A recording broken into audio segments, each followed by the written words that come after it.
আমি যখন বাসায় বিরিয়ানি রান্না করি তো আপনাদের ভাইয়া হচ্ছে বিরিয়ানি না দেখে না খেয়ে আমাকে প্রশ্ন করে, তুমি কি বিরিয়ানি রান্না করেছো না বাইরানি রান্না করেছো না। আচ্ছা, এই কথাগুলো হচ্ছে কেন বলে আপনাদের ভাইয়া, তো সেই বিরিয়ানির একটা বিশেষ একটা গল্প আছে। তো সেই গল্পটাই আপনাদের সাথে শেয়ার করব আজকে। তো চলেন যাই, এদিকে বিরিয়ানি রান্না করি, আপনাদের সাথে গল্পটা শেয়ার করি।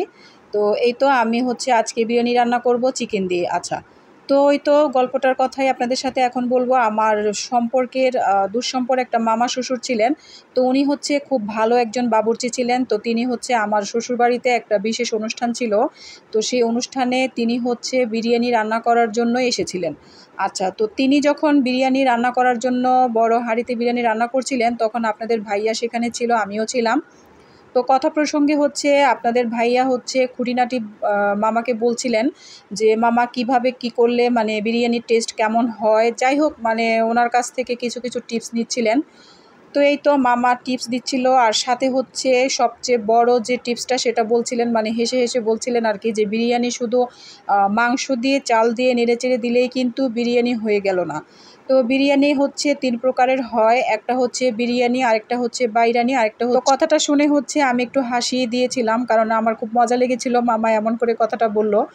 আচ্ছা, যাই হোক, তো মামা হচ্ছে কথাটা কেন বলেছেন, দেখা গেছে কোথাও অনুষ্ঠানে যদি আমরা যাই তাহলে সেখানে হচ্ছে যদি বিরিয়ানি খেতে যাই, তো দেখা যায় সেখানে চালের পরিমাণ হচ্ছে কম থাকে, মাংসের পরিমাণ বেশি থাকে। তো মামা হচ্ছে এটাকেই বলেন যে এটা হচ্ছে বিরিয়ানি, মানে পারফেক্ট বিরিয়ানি। আর হচ্ছে বাইরানি হচ্ছে আপনার চালের পরিমাণ থাকবে বেশি, আর হচ্ছে চিকেন থাকবে একেবারেই কম।